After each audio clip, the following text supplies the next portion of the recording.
আমার প্রিয়জনেরা, আপনারা কেমন আছেন? ভালো আছেন তো? আপনি কি বলছেন, আমরা ভালোই আছি, কিন্তু জীবনটা যেন এক মরুভূমির মতো, প্রতিদিনই এক সংগ্রাম, তবুও আনন্দিত, কারণ প্রভু আমার সঙ্গে আছেন। তিনি আমাকে সান্ত্বনা দেন এবং পথ দেখান। কিন্তু পথটা খুব কঠিন। আপনি কি এমন পরিস্থিতির মধ্যে দিয়ে যাচ্ছেন? ভয় পাবেন না। প্রভু ইসরায়েলদের মিশর দেশ থেকে মুক্ত করেছিলেন এবং তাদের বের করে নিয়ে আসছিলেন। তারা মরুভূমির মধ্য দিয়ে চলছিল। যতদূর চোখ যায় কোথাও কোনো গাছপালা ছিল না, আর 3 দিন ধরে জল ছাড়াই পথ চলেছিল। সেখানে পুরুষ, নারী, শিশু এবং বৃদ্ধ সবাই ছিল। তাই পরিস্থিতি খুবই কঠিন ছিল। অবশেষে তারা একটি জলধারা দেখতে পেল। জল দেখে তারা দৌড়ে গেল, কিন্তু সেই জল যখন পান করল তখন বুঝতে পারল জলটি তিক্ত। তারা তা পান করতে পারল না। তারা ভাবল, 3 দিন ধরে আমরা মরুভূমিতে জল ছাড়া চলেছি, এত কষ্টের পর জল পেলাম, কিন্তু সেটাও তিক্ত। কিন্তু প্রভু সেই জলকে মিষ্টি করলেন। প্রভু মোশিকে একটি গাছ দেখালেন। সেই গাছ কেটে জলের মধ্যে ফেলতেই মুহূর্তেই সেই জল তিক্ততা থেকে মিষ্টতায় পরিণত হল। এরপর কি ঘটেছিল দেখুন। যাত্রা পুস্তক তার 15 অধ্যায় 27 পদে লেখা আছে, পরে তাহারা এলিমে উপস্থিত হইল। সেই স্থানে জলের 12টি উনুই ও 70টি খরজুর বৃক্ষ ছিল। মরুভূমির মধ্যে 12টি জলের ঝর্ণা।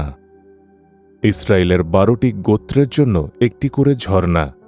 সঙ্গে ছিল 70টি খেজুর গাছ। অর্থাৎ এটি ছিল উর্বর এবং আশীর্বাদপূর্ণ স্থান।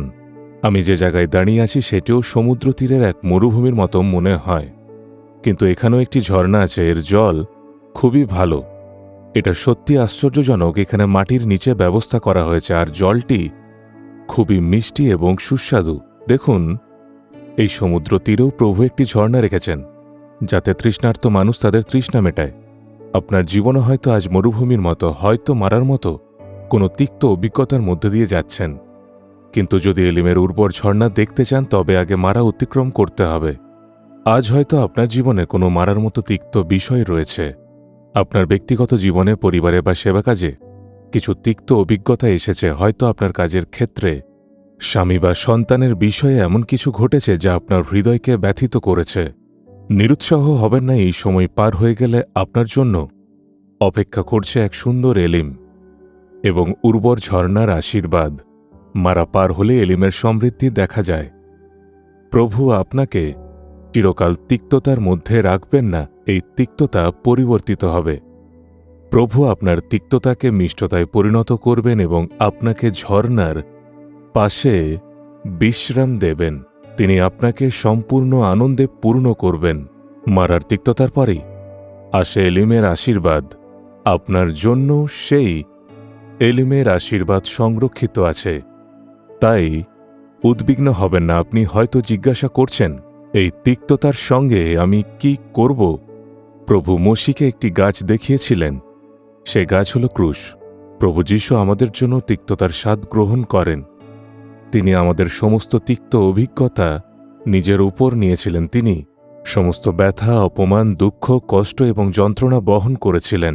বাইবেল বলে তাঁকে পিত্ত মেশানো টক দ্রাক্ষারস পান করতে দেওয়া হয়েছিল।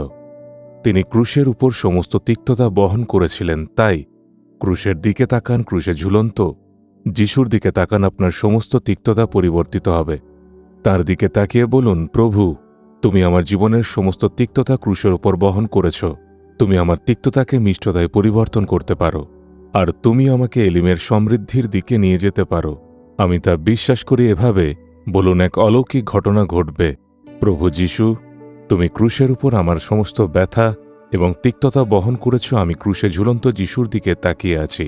আমার হৃদয়ের, আমার কাজের, আমার সেবা কাজের, আমার পরিবারের এবং আমার জীবনের সমস্ত তিক্ত পরিস্থিতি পরিবর্তন করো। প্রভু, তুমি কি সেই কারণেই ক্রুশের তিক্ততার স্বাদ গ্রহণ করনি? সেই তিক্ততাগুলো মিষ্টতায় পরিবর্তন করো।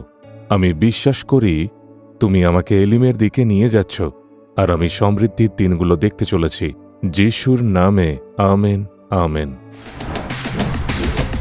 জিসাস রিডিমস বেঙ্গলি ইউটিউব চ্যানেলটি সাবস্ক্রাইব করুন। বেল আইকনটি ক্লিক করুন। আমাদের প্রতিদিনের নতুন প্রোগ্রাম সম্পর্কে আপডেট পেতে